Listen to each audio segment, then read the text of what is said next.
আজ আনুষ্ঠানিকভাবে হিতাধিকারীদের মধ্যে নতুন রেশন কার্ড বিতরণ করা হলো। সোনাই ময়নুল হক চৌধুরী স্মৃতিমুক্ত মঞ্চে খাদ্য সুরক্ষার কার্ডগুলি হিতাধিকারীদের হাতে তুলে দেন অতিথিরা।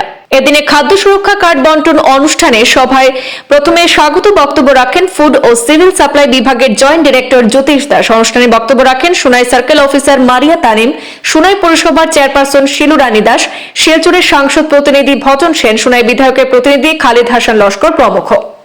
বিভাগৰ তৰফৰ পৰা আপোনালোকক স্বাগতম জনাইছোঁ। গতিকে ইয়াতে উল্লেখ থাকে যে অসম চৰকাৰৰ খাদ্য আইনৰ জৰিয়তে সাধাৰণতে সামাজিক ন্যায় প্ৰতিষ্ঠা কৰাৰ ক্ষেত্ৰত চৰকাৰে যথেষ্ট সফলতা লাভ কৰিছে আৰু এই ক্ষেত্ৰত আমি আৰু কৰিব লগা কৰিছোঁ আৰু কৰিব লগা আমাৰ আৰু নতুন যোগ্য হিতাধিকাৰী আমি এতিয়া বাছনি কৰিছিলোঁ। আমি ছেপ্টেম্বৰ মাহৰ পৰা আমি আৰম্ভ কৰিছিলোঁ এই প্ৰক্ৰিয়া 19 ছেপ্টেম্বৰৰ আৰু 19 ছেপ্টেম্বৰৰ পৰা আকৌ প্ৰক্ৰিয়া আৰম্ভ কৰি এতিয়া আমি বাছনি।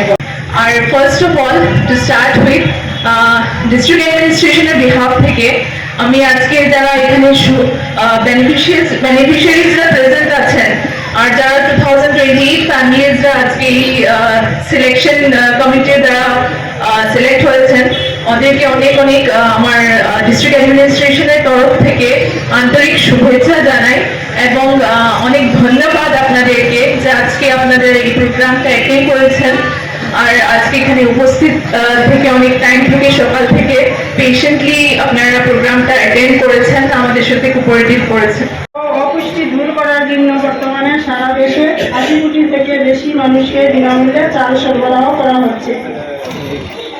সরকার খাদ্য নিরাপত্তা আইনের মাধ্যমে দেশে সামাজিক ন্যায় বিচার প্রতিষ্ঠায় যথেষ্ট সাফল্য অর্জন করেছে। কেন্দ্রীয় সরকার সম্প্রতি প্রধানমন্ত্রী গরিব কল্যাণ অন্ন যোজনার বৈধতা আগামী 5 বছরের জন্য বাড়িয়েছে।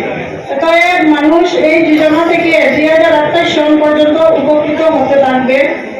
আসামে 2015 সালের ডিসেম্বর থেকে জাতীয় খাদ্য নিরাপত্তা আইন কার্যকর হয়েছে।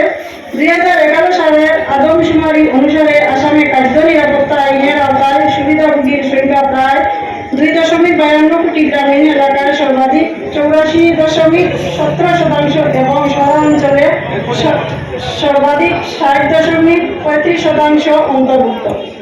মাননীয় মুখ্যমন্ত্রীর বলিষ্ঠ নেতৃত্বে আসাম সরকার 2023-24 সালে রাজ্য জুড়ে খাদ্য নিরাপত্তা আইনের অধীনে 42,85,745 জন নতুন সুবিধাভোগীকে অন্তর্ভুক্ত করতে এবং জানুয়ারি মাসে 10,73,489টি নতুন পরিবারকে রেশন কার্ড প্রদান করতে সফল হয়েছে।